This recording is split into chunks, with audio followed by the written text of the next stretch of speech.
अकबर, बीरबल और स्वर्ग के दर्शन, नई और मजेदार कहानी। एक दिन बादशाह अकबर ने दरबार में ऐलान किया, अकबर, जो कोई आदमी मुझे स्वर्ग के दर्शन करवा देगा, मैं उसे इनामों से मालामाल कर दूंगा। ये सुनते ही सभी दरबारी सोच में पड़ गए। सबको पता था कि यह असंभव है, मगर बीरबल मुस्कुरा रहे थे। अकबर, क्या बात है बीरबल, क्या तुम मुझे स्वर्ग के दर्शन करवा सकते हो? बीरबल मुस्कुराते हुए, हुजूर, बिल्कुल करवा सकता हूं। बस मुझे 2 दिन की मोहलत दीजिए और एक भरोसेमंद आदमी जो आपकी आंखों पर पट्टी बांध सके। अकबर ने हामी भर दी। 2 दिन बाद बीरबल ने दरबार में राजा की आंखों पर पट्टी बांधी और कहा, बीरबल, हुजूर, अब आप स्वर्ग की ओर जा रहे हैं। फिर बीरबल ने कुछ मजेदार उपाय किए। सबसे पहले उन्हें एक बहुत सुंदर बगिया में ले गए जहां फूलों की खुशबू थी। फिर एक जगह ले जाकर सुंदर संगीत बजवाया। वहां स्वादिष्ट व्यंजन परोसे गए। सुगंध से माहौल रमणीय बन गया। बीरबल ने धीरे धीरे पट्टी खोलते हुए कहा, बीरबल महाराज, आप स्वर्ग में हैं। अकबर हैरान होकर, ये तो कमाल है। इतनी सुंदर जगह, इतना स्वादिष्ट खाना, इतना मधुर संगीत, सच में जैसे स्वर्ग। बीरबल हंसते हुए, हुजूर, स्वर्ग किसी खास जगह का नाम नहीं, बल्कि अच्छे अनुभव, शांति और आनंद की भावना का नाम है। यदि आपके आसपास सुंदरता, संगीत, स्वाद और प्रेम है, तो आप यहीं स्वर्ग में हैं। अकबर मुस्कुराकर, बीरबल, तुमने एक बार फिर चतुराई से मेरा मन जीत लिया। और फिर अकबर ने बीरबल को ढेर सारे इनामों से नवाजा। अकबर, बीरबल और अनोखी घंटी की सजा। एक दिन बादशाह अकबर ने बीरबल से पूछा, अकबर, बीरबल, अगर किसी ने चोरी की हो पर सबूत न हो तो उसे सजा कैसे दी जाए? बीरबल, हुजूर, सजा तो मिलनी चाहिए, लेकिन ऐसी हो कि सच अपने आप सामने आ जाए। अगले दिन बीरबल ने दरबार में एक घंटी लगवाई और ऐलान किया, जिस किसी पर चोरी का शक है, वो आज रात इस कमरे में अकेले आए और घंटी को छूकर कहे, मैंने चोरी नहीं की। अगर वो झूठ बोलेगा तो सुबह घंटी काली हो जाएगी। चोर डर गया, रात को चुपके से गया, लेकिन घंटी को छुए बिना ही लौट आया। सुबह बीरबल ने घंटी देखी, घंटी बिल्कुल साफ थी, लेकिन बीरबल ने तुरंत चोर को पकड़ लिया। अकबर हैरान, बीरबल, घंटी तो साफ है, फिर चोर कैसे पकड़ लिया? बीरबल मुस्कुराए, हुजूर, बाकी सबने घंटी छुई थी इसलिए वो साफ हो गई, पर चोर ने डर के मारे घंटी को छुआ ही नहीं, इसलिए उसकी उंगलियों पर अब भी धूल है। अकबर हंस पड़े और बोले, वाह बीरबल, तुम सच में चतुर हो। सजा भी हो गई और मजा भी आ गया। अकबर, बीरबल और उल्टी टोकरी की सच्चाई। टोकरी जो सब कुछ बताती थी। एक बार अकबर को लगने लगा कि बीरबल हर बात में खुद को सबसे समझदार समझते हैं। उन्होंने बीरबल को सबक सिखाने की ठानी। अकबर ने एक आदमी को सोने की मोहरें देकर भेजा और कहा, इन मोहरों को कहीं छिपा दो और फिर दरबार में कहो कि कोई चोर चोरी कर गया। अगले दिन वो आदमी दरबार में आया और बोला, हुजूर, मेरे घर से 100 सोने की मोहरें चोरी हो गई है। अकबर ने बीरबल को आदेश दिया, पता लगाओ चोर कौन है। बीरबल को थोड़ी भनक लग गई थी। उन्होंने एक अजीब तरकीब निकाली। उन्होंने दरबार में सभी संदिग्धों को बुलाया और कहा, मैं एक जादुई टोकरी लाया हूं, इसे उल्टा करके हर एक को सिर में डालना है। अगर किसी ने चोरी की होगी तो टोकरी खुद बोलेगी, यही है चोर। सभी डर गए। बीरबल ने टोकरी सबके सिर पर रखनी शुरू की। जब एक आदमी के सिर पर टोकरी रखी गई, बीरबल जोर से बोले, यही है चोर। अकबर हैरान, अरे, लेकिन टोकरी ने तो कुछ नहीं कहा। बीरबल हंसते हुए बोले, हुजूर, टोकरी नहीं बोली, लेकिन इस चोर की आंखें डर के मारे बंद हो गई थीं और उसने कांपना शुरू कर दिया। जादू टोकरी में नहीं, उसके डर में था। अकबर जोर से हंसे और बोले, बीरबल, तुमने फिर जीत ली बाजी। अकबर, बीरबल और आधे सिक्के की अदालत।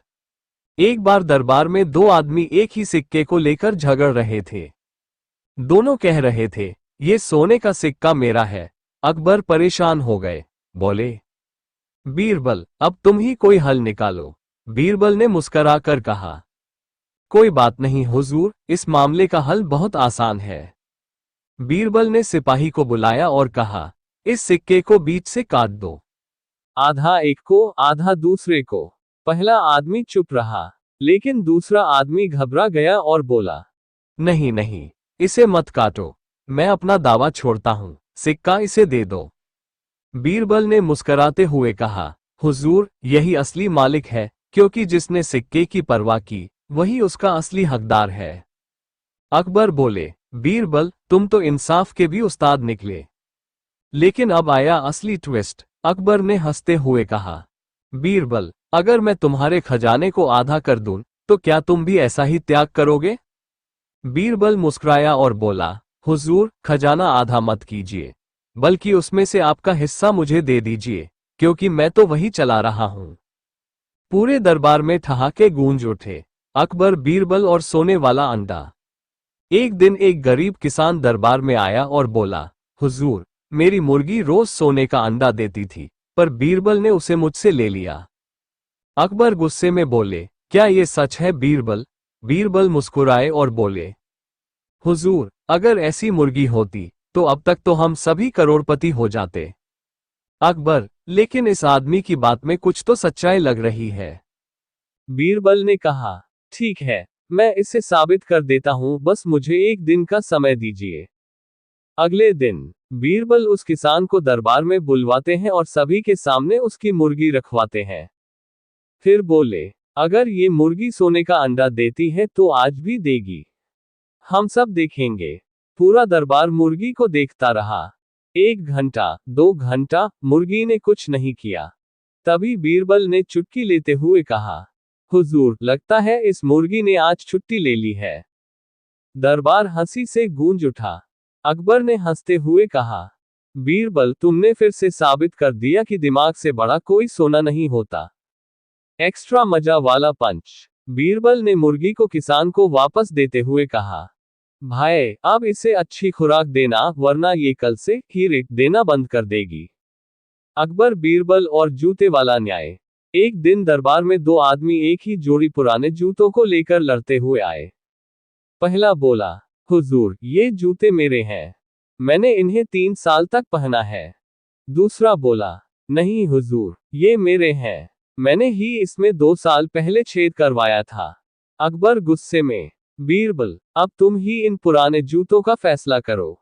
बीरबल ने दोनों की बातें सुनी और बोला, ठीक है, हम इसका फैसला एक दौड़ से करेंगे। अकबर, दौड़ से जूतों का फैसला?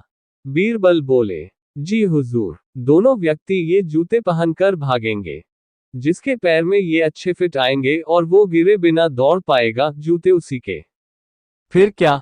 दोनों आदमी दौड़ लगाने तैयार हुए, लेकिन जैसे ही दौड़ शुरू हुई, दोनों के पैर फिसल गए और दोनों धड़ाम से गिर पड़े। बीरबल ने कहा, हुजूर, अब साफ हो गया, ये जूते न इनके हैं, न उनके। ये तो दरबार के मेहमान जूतम पैजार के हैं। अकबर और पूरा दरबार हंसी से लोटपोट हो गया। अकबर बोले, बीरबल, अगर तुम्हें ना रखता तो ये दरबार कोर्ट कम और कॉमेडी सर्कस ज्यादा बन जाता। बीरबल, हुजूर, सच्चाई और हंसी दोनों मिल जाएं तो राज चलाना आसान हो जाता है। अकबर, बीरबल और बोलने वाली मुर्गी। एक दिन एक आदमी दरबार में आया और बोला, हुजूर, मेरी मुर्गी इंसानों की भाषा में बोलती है। अकबर चौंके, क्या? मुर्गी बोलती है? ये कैसे मुमकिन है? आदमी बोला, अगर यकीन नहीं तो बीरबल से पूछिए, मैंने उन्हें मुर्गी बेच दी थी। अकबर, बीरबल, क्या ये सच है? बीरबल मुस्कुराए, जी हुजूर, बिल्कुल, लेकिन ये मुर्गी सिर्फ खास हालात में बोलती है। अकबर, कौन से हालात? बीरबल बोले, जब इसे भूख लगती है तो बोलती है, कू कू करूं, खाना दे दो। और जब डरती है तो कहती है, बचाओ बचाओ। बाकी समय वो चुपचाप रहती है, जैसे दरबार के मंत्री। पूरा दरबार ठहाके लगाने लगा। अकबर ने कहा, और जब तुम्हें गुस्सा आता है तो? बीरबल, तब मैं भी मुर्गी की भाषा में बोलता हूं, कू कू करूं। अकबर ने हंसते हुए उस आदमी से कहा, तुम्हारी मुर्गी से ज्यादा बोलती है बीरबल की अक्ल, मुर्गी वापस ले जाओ, हमें इसका जवाब मिल गया। अकबर, बीरबल और उल्टी अक्ल का इनाम। एक दिन बादशाह अकबर ने ऐलान किया, जो दरबारी मुझे सबसे मूर्खतापूर्ण सलाह देगा, उसे मैं एक थाली भर सोने की अशर्फिया दूंगा। पूरे दरबार में सन्नाटा छा गया, सब सोच में पड़ गए। अगर हमने मूर्खता वाली बात बोली तो कहीं अपमान न हो जाए। लेकिन बीरबल खड़ा हुआ और बोला, हुजूर, मेरी सलाह है कि आप अपना ताज बेच दीजिए और उस पैसे से हाथी के लिए जूते बनवाए। अकबर हक्के बक्के, हाथी के लिए जूते और ताज क्यों बेचूं? बीरबल बोला, क्योंकि बारिश आने वाली है और कहीं आपके हाथी के पैर गीले ना हो जाएं। पूरा दरबार ठहाके से गूंज उठा। अकबर बोले, बीरबल, ये सबसे बेवकूफी भरी सलाह है जो मैंने कभी सुनी। बीरबल, हुजूर, मैंने तो इनाम जीतने के लिए दिमाग उल्टा घुमाया था। चलिए अब थाली भर सोने की बात कीजिए। अब आया असली पंच। अकबर ने थाली में सोने के बजाय प्याज रख दिए। बीरबल बोला, हुजूर, ये क्या है? अकबर मुस्कराए, मूर्खता पर मूर्खता से इनाम मिलेगा, अब रोते हुए खाओ। अकबर, बीरबल और सपनों का टैक्स। एक दिन अकबर ने मस्ती में बीरबल से पूछा, अकबर, बीरबल, अगर मैं सपने में बहुत सारा सोना देखूं तो क्या उस पर भी टैक्स लग सकता है? बीरबल तुरंत बोला, बिल्कुल हुजूर, अगर सपना आपका है तो टैक्स भी आपका ही बनता है। अकबर हंसते हुए, अच्छा, तो फिर तुम्हारे सपनों का टैक्स मैं वसूल करूं? बीरबल, नहीं हुजूर, मेरे सपने में तो आप रोज आकर सोना उड़ा ले जाते हो, टैक्स तो मुझे आपसे लेना है। पूरा दरबार हंसी से लोटपोट हो गया। फिर अकबर बोले, अगर ऐसा है तो अब से हर दरबारी अपने सपनों की लिस्ट बनाए ताकि हम उस पर सपना टैक्स लगा सके। अब सब दरबारी घबरा गए। एक बोला, हुजूर, मैंने तो कल सपना देखा कि मैं गरीब हो गया। बीरबल बोला, फिर तो तुझे टैक्स माफी मिलनी चाहिए, सपना भी टैक्स फ्री हो गया।